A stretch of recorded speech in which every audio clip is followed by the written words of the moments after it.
Les vraies voix Sud Radio, 17h-19h, Philippe Rossi. Je conçois tout à fait qu'il veuille s'attaquer à ma pomme. Ça fait 5 ans et demi, je suis habitué. Très sincèrement, comme disait un de mes prédécesseurs, ça m'en touche une sans bouger l'autre.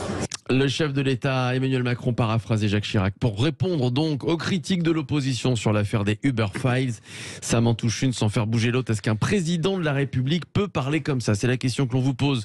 Et vous votez sur les réseaux sociaux, vous dites non évidemment à 91% sur le compte Twitter de Sud Radio. Et puis vous nous appelez au 0826 300 300. Fred Dugard va nous rejoindre dans quelques minutes.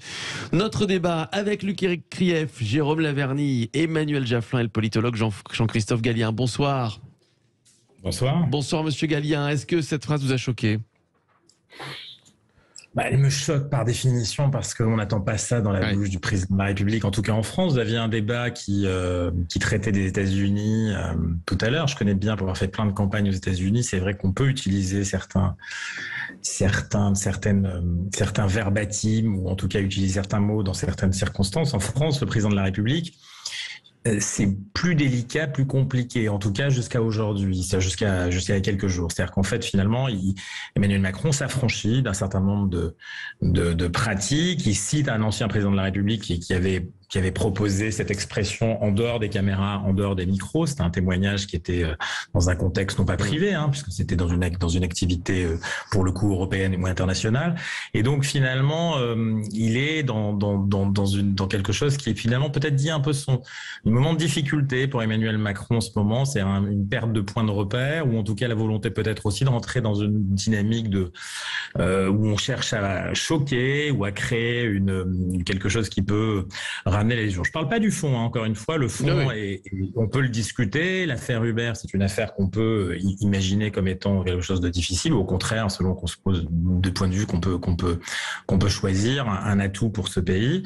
Là, pour le coup, on sent quelque chose c'est pas un dérapage, c'est parce qu'on a le sentiment qu'il était à l'aise dans cette expression, mais pour le coup, ça dit peut-être aussi quand même une difficulté du moment.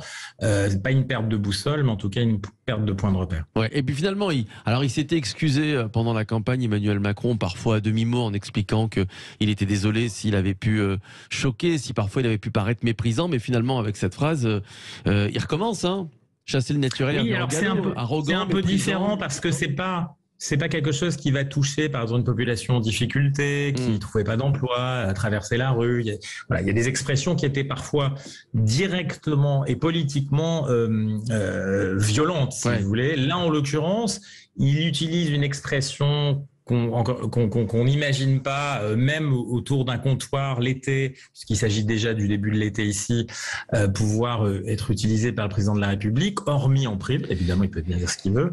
Là, c'est assumé face caméra et face micro. Donc, ça dit un moment un peu difficile où pourquoi pas, un changement de trajectoire, et pour le coup, pour quelqu'un qui, certes, encore une fois, a tenté de choquer, mais avec des axes politiques et un anglage politique extrêmement affirmé, là, pour le coup, on comprend pas trop. Ouais. Alors là, je vais donner la parole aux vraies voix tout de suite, dans quelques instants, mais juste avant, une dernière question, Jean-Christophe Gallien. Elle est calculée, cette phrase. On a l'impression qu'elle est quand même assez réfléchie. Et puis en plus, il savait, Emmanuel Macron, qu'on allait lui poser la question de l'affaire Uber Files. Oui, il verbalise certainement quelque chose qu'il pense vraiment. Après, est-ce qu'il le fait en pesant très bien ce qu'il est en train de réaliser? Je vous le dis, c'est l'été. On est dans un contexte où il fait très chaud. Il a été attaqué, réattaqué. L'Assemblée, c'est compliqué. Lui-même se dit, mais c'est quoi ce mandat? J'ai 5 ans, mais est-ce que je suis là? On revient aux États-Unis. Vous savez, quand on est un président élu pour la deuxième fois, on voit bien que c'est difficile. Il y a un moment de difficulté, de flou, voire jusqu'à la fin des 4 ans. Là, c'est 5 ans, mais c'est qu'un an de plus. Et donc, il est là, tout le monde lui dit maintenant, c'est déjà l'après-Macron. Donc, c'est un moment difficile. Et finalement, dans ce moment difficile, oui, il exprime un peu aussi son ras-le-bol, quoi, quelque part. Vous m'emmerdez, quoi. Il aurait pu le dire comme ça. Là, il le dit presque aussi fortement. Évidemment, on attend autre chose du président de la République. Évidemment. Emmanuel Jaffelin. Oui, 3 choses. La première, Macron, finalement, suite au résultat de son parti aux législatives, il est moins président que résident de l'État français. La deuxième chose avec sa blague sur les testicules, c'est qu'il la pique à Chirac et que inconsciemment, d'une manière freudienne, il prouve son attachement plutôt à droite qu'à gauche. Et puis cette formule, l'air de rien, ça m'en touche une sans faire bouger l'autre. Ça voudrait dire en philosophie l'équanimité de l'âme, l'équilibre, l'impassibilité. On peut me dire quelque chose sur Uber, je m'en fous, je reste calme, mais peu importe. C'est-à-dire que quelque part, il est zen. Et il faut rappeler que ce président a fait des études de philo qu'il a ratées. Il a raté suite à ses cagnes l'entrée à Normale Sup, et après il a fait un vague DEA.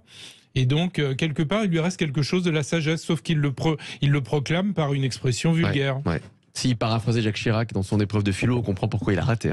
Luc-Éric Krief. Ouais, la sagesse, moi, quand elle est en dessous de la ceinture, je m'inquiète quand même. Voilà, donc non, moi je pense qu'à mon avis, il y a quand même une erreur. Alors je vais reprendre un peu ce que disait Jean-Christophe. Rappelez-vous quand même, lorsqu'il y a eu les Gilets jaunes, je crois que c'était sur le perron de Matignon, où il avait dit, mais s'ils sont pas contents, qu'ils viennent me chercher. Voilà. Donc ce propos quand même provocateur montre qu'à un moment donné, il perd pied. C'était sur l'affaire Benalla. C'était sur l'affaire Benalla. Ouais, sur l'affaire Benalla, exactement. Ouais, c'était sur l'affaire Benalla, où sa responsabilité avait été mise en cause, et il avait inciter le peuple français à venir le chercher jusqu'à l'Élysée. Je pense que ce côté provocateur est dangereux pour au moins une raison, à mon avis. C'est la perte de pied et la perte, à un moment donné, de la conscience du poste qu'il occupe. Un président se doit, à mon avis, à mon humble avis, être en parfaite maîtrise à la fois de ce qu'il fait et de ce qu'il dit. Et vouloir avoir des formules aussi lapidaires ou aussi triviales représente un danger, parce que ça prouve qu'à un moment donné, il perd de la hauteur de vue et il perd le statut qu'est le sien. Il n'est plus président, il est résident. Voilà, mais c'est là où c'est inquiétant. Et il a quand même, en début du quinquennat, mais avec toutes les difficultés qu'il a, peut-être plus le recul nécessaire pour prendre les bonnes décisions. Donc, à nouveau, on peut s'inquiéter, nous, en tant que Français, et en tant qu'administrés par un gouvernement qui ne sait pas trop où il va, de savoir qu'on a un président qui est peut-être en train de perdre pied et qui n'a plus la vision qui était la sienne il y a 5 ou 6 ans pour pouvoir prendre le poste de président. Donc, qu'est-ce que va devenir ce quinquennat, sachant que nous sommes dans une crise économique et dans une crise militaire profonde. Et climatique. Et climatique, oui. Jérôme Laverny. 3 choses en fait, pas de pudibonderie en l'espèce, comme on disait tout à l'heure, même si quand même, là la chose est très différente du propos de Caroline Cayeux. On a quelqu'un qui représente, est le plus grand représentant de l'État, et je pense qu'il ne faut pas confondre les genres, il faut savoir rester à sa place, dans tous les niveaux. Qu'il y a manifestement dans ce propos un problème, c'est la distorsion qu'il offre entre le propos tenu là et le propos tenu devant une caméra. Jean-Christophe Gallien parlait du fond, je parle pas du fond. Et oui, dans un discours, il y a le fond et la forme. C'est bien la raison pour laquelle, au moment où il fait un discours, comme celui qu'il s'apprête à faire au 14 juillet, eh bien, il y a le drapeau, l'hymne, etc. Emmanuel Macron prend un ton assez solennel, parfois même un peu, enfin bon, bref, voilà, mais qui vient en désaccord total avec ce propos-là. Là, il ne sait pas rester à sa place. Et on peut pas constater cela et se lamenter demain, ou plutôt hier, de la désaffection des Français pour la vie politique, parce que là plus rien ne ressemble à rien. Et encore une fois, il ne s'agit pas de faire de la pudibonderie, il ne s'agit pas non plus de faire du passéisme, laudator temporis sancti, comme dirait Lucien Gerfagnon, autre grand philosophe. Non, mais quand même, ça avait plus de gueule quand on avait un président de la République qui était capable de sortir une anthologie de la poésie française. Enfin, je veux dire, à un moment donné, encore une fois, il ne s'agit pas d'être passéiste, il ne s'agit pas d'être rétro, mais enfin, ça a quand même son importance, le fait qu'une personne avec la fonction incarne, il a su le dire lui-même, qu'il était là pour incarner, pour représenter. Eh bien, ça ne peut pas s'arrêter au discours face caméra avec le drapeau français en fond. Alors Jean-Christophe Gallien, depuis qu'il a été réélu Emmanuel Macron, alors là, il y a un sondage qui sort aujourd'hui, un Français sur 2 considère que son action est décevante. Alors il y a cette histoire, on en débat, ça m'en touche une sans faire bouger l'autre. Comment il peut rebondir Emmanuel Macron? Ça fait à peine 2 mois, quelques semaines qu'il a été réélu, 5 ans, ça va être long, très long. On ne parle pas d'une éventuelle dissolution, on ne parle pas des parlementaires, mais en tant que chef de l'État, de sa relation avec les Français. Comment il peut rebondir, Jean-Christophe Gallien? En tout cas, c'est pas en choquant simplement à travers des formules, ça c'est clair. C'est-à-dire que pour le coup, je ne sais pas si c'est à ce point-là pensé, stratégisé, voilà. Donc, on est dans un effort qui, effectivement, peut-être est de troubler au moment où une affaire, qui est peut-être une affaire qui va discuter politiquement, pour le coup, avec des enjeux qui sont certains pour les oppositions en particulier. Mais ça dit plutôt, encore une fois, il n'est pas résident, il est quand même président de la République. Il a gagné l'élection présidentielle, on ne peut pas lui enlever. Il ne perd pas l'élection législative, mais il ne la gagne pas au sens de la majorité absolue. C'est un moment qu'il n'arrive pas, semble-t-il, à intégrer dans une matrice. Et pour la bonne raison, c'est que c'est difficile, je vous le dis, de se projeter dans les 5 ans. Sa propre majorité, qui est un matériau composite, lui a fait non seulement défaut en termes de majorité absolue, mais surtout qualitativement pour le coup. La présidente de l'Assemblée nationale s'est déclarée sans qu'il la choisisse. La présidente de son groupe majoritaire à l'Assemblée, son groupe de parti plutôt à l'Assemblée nationale, s'est imposée sans qu'il la choisisse. On est dans un moment où des acteurs de cette majorité composite commence à penser déjà à dans 5 ans. Donc on est dans un contexte où sa maîtrise, si vous voulez, qui était réelle jusqu'à l'élection présidentielle, même s'il avait largement évité la campagne, et ben cette maîtrise, elle n'existe plus. Il lui reste quoi? Il lui reste essentiellement, si vous voulez, la dimension internationale pour réaffirmer dans un contexte de crise, vous l'avez dit, militaire, difficile, pas directement militaire pour la France, mais directement militaire sur l'aspect de notre association à l'OTAN et sur ce qui se passe sur le front Est de l'Union européenne. Et puis, il y a des enjeux qui sont réels dans le Pacifique un peu plus lointain et surtout en Afrique. Et donc, il lui reste une dynamique potentielle. C'est ce qu'il a loupé avec la présidence française de l'Union européenne. Alors là, il peut le rattraper dans un contexte difficile, encore une fois, où le bloc, enfin, je dirais l'équilibre européen s'est largement déplacé vers l'Est. Et puis, il lui reste le continent africain où il s'est loupé sur les 5 premières années et où il y a eu une attente très forte de quelque chose de différent. D'ailleurs, comme par hasard, on murmure un premier déplacement dans les prochains jours. Et donc, je crois que s'il a une chance de sauver ce mandat, c'est par l'international et par une habileté politique qui, pour l'instant, fait défaut. Il faut trouver ses marques. Peut-être que Madame Borne, finalement, est quelque chose qui peut lui rendre service. Et puis, oui, d'ici 1 an, 2 ans, l'impossibilité de travailler, quelques bons résultats sur l'aspect macroéconomique lié à une partie de l'inflation, ben vous verrez qu'on aura peut-être un événement institutionnel pour le coup à ce moment-là. Ouais. Merci à vous Jean-Christophe Gallien, merci d'avoir débattu et d'avoir commenté la petite phrase d'Emmanuel Macron. On va se retrouver dans quelques instants, Jérôme Lavergne, avec vous juste après Luc Éricrieff qui voulait aussi réagir sur cette petite phrase qui fait beaucoup parler depuis 24 heures, Emmanuel Jaffelin. Et vous, évidemment, au 0826 300 300, Fred Dugard nous rejoint dans quelques instants, 0826 300 300. Vous avez la parole sur Sud Radio, ça m'en touche une sans faire bouger l'autre. Est-ce qu'un président de la République peut parler comme ça? Vous dites non à 92% sur Twitter. Vous continuez de voter. À tout de suite. Les vraies voix Sud Radio, 17h-19h, Philippe Rossi. C'est la suite des vraies voix sur Sud Radio avec Luc Éricrieff, Jérôme Lavergne que vous entendez en plein débat, Emmanuel Jaffelin. Ça m'en touche une sans faire bouger l'autre. Un président de la République peut-il parler comme ça? C'est la question qu'on vous pose.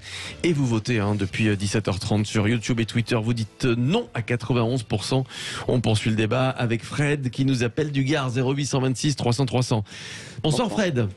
Bonsoir. Bonsoir tout le monde. Bonsoir Fred. Je vous présente Emmanuel Jaffelin, Luc Éricrieff, nos vraies voix, Jérôme Lavergne. On vous écoute Fred. Ça vous a choqué la petite phrase, la paraphrase d'Emmanuel Macron? Je vais faire comme lui. Ça me choque, ça me choquait. Ouais. Le problème qu'il y a, c'est qu'on est habitué en fait à sa vulgarité, que ce soit en fait dans les mots et dans les actes. Quand il invite en fait des folles à l'Élysée à faire la fête de la musique, voilà, on le connaît. Emmanuel Macron, c'est un extraverti.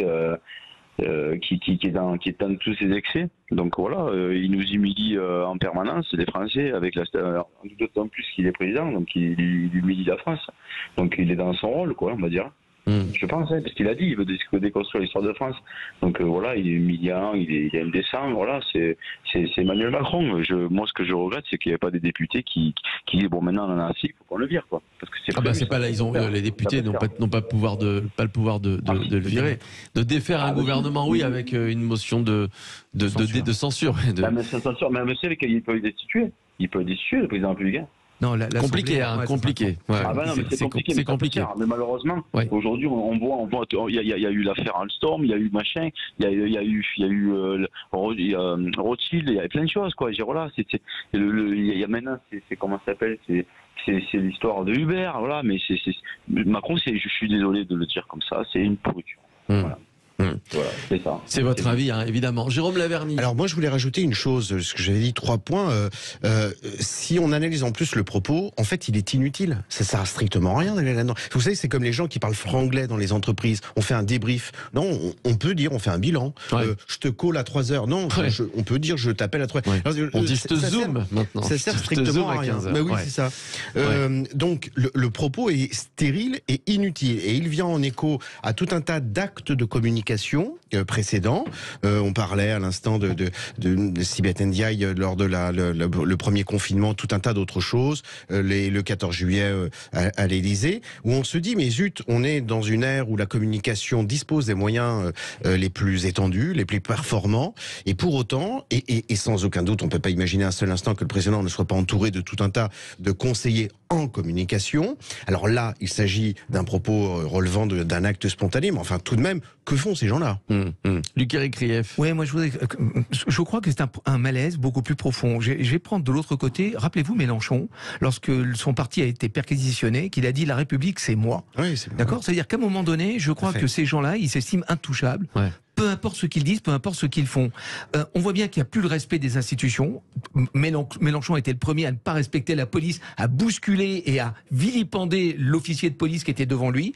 Ses députés, ses conseillers qui étaient présents de LFI ont quand même bousculé des policiers. Il y a même eu une bagarre improvisée avec un policier. Donc il n'y a plus de respect des institutions, du pouvoir régalien. Je dirais même mieux, et on en parlait pendant la coupure publicitaire, la justice aujourd'hui, qui ne juge plus décemment et qui risque de créer d'autres problème. Donc on a une déperdition relativement importante de cet aspect régalien qui se transmet à travers nos politiques et à travers les propos qu'ils tiennent.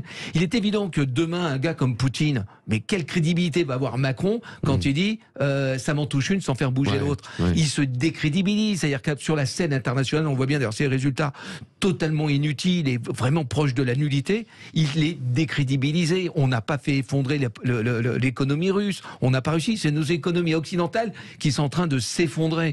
Tout ça parce que effectivement, on n'a pas cette crédibilité nécessaire en tant qu'homme politique. On a perdu ce statut, cette dimension qu'est le poste de président de la République. Tiens, sans faire du passéisme, comme vous dites Jérôme Laverny, Emmanuel Jafflin, on est d'accord avec Luc-Éric Krief, c'est pas propre à Emmanuel Macron, hein, on est bien d'accord, c'est propre à toute une génération de politiques. Oui, mais il y a l'autorité en général s'effondre, que ce soit celle de la justice, de la police, des enseignants, des parents. On voit bien que c'est quand même un signe. Alors le président de la République, c'est le fait de voir fleurir cet effondrement de toute autorité. On est dans un pays où il n'y a plus d'autorité. Dans mon éloge de la gentillesse, j'explique que on a guillotiner le roi, et quand on a guillotiné le roi, on a cru que s'installait la République, que les citoyens étaient tous égaux, les ci-devant citoyens. En réalité, moi je découvre qu'en France, c'est un pays très original, puisque j'ai vécu à l'étranger comme diplomate pendant des années en Afrique et en Amérique. La France est le seul pays où chacun se prend pour un roi. On a guillotiné le roi, mais c'est pour que tous les autres sont rois. C'est très difficile de se faire servir dans un café, parce qu'en France, on déteste servir. C'est difficile d'être serveur. Juste pour finir, il nous reste une petite minute. Oui, Jérôme. Oui, c'est très juste ce que dit Merci. vraiment, parce que je pense que en France, on a un problème déjà de distorsion entre ce qui est dit et ce qui est fait. Et effectivement, beaucoup d'hommes politiques, c'est surprenant, le pétage de câble, pour employer un terme Jones, la perte véritablement de raison que donne le pouvoir. Qu'est-ce que vous attendez de l'intervention d'Emmanuel Macron? On va finir là-dessus, Fred. Demain, c'est la première fois qu'il renoue avec la tradition française du 14 juillet, donc l'interview du chef de l'État. Fred, vous allez le regarder ou pas? Non, pas du tout. Je ne vais pas le regarder. Comme je suis donc pas vous n'attendez rien. J'ai plus d'espoir en fait dans ce pays, malheureusement, parce que comme votre invité le disait, qui a écrit l'éloge de la gentillesse, aujourd'hui j'ai peur en fait qu'il y ait une violence qui s'installe. Mais vraiment, je sens que ça coule et que les gens n'arrivent plus à se parler, le pouvoir politique n'est plus en fait respecté, la police non plus, et j'ai peur que dans les mois qui viennent, ça risque de monter mais crescendo. Voilà. Merci à vous. Mais oui, on vous a compris. Merci à vous, Fred. Un président de la République peut-il parler comme ça? Vous avez beaucoup voté sur le compte Twitter de Sud Radio et vous dites non à 91%. Allez, on joue tout de suite au roi de l'info.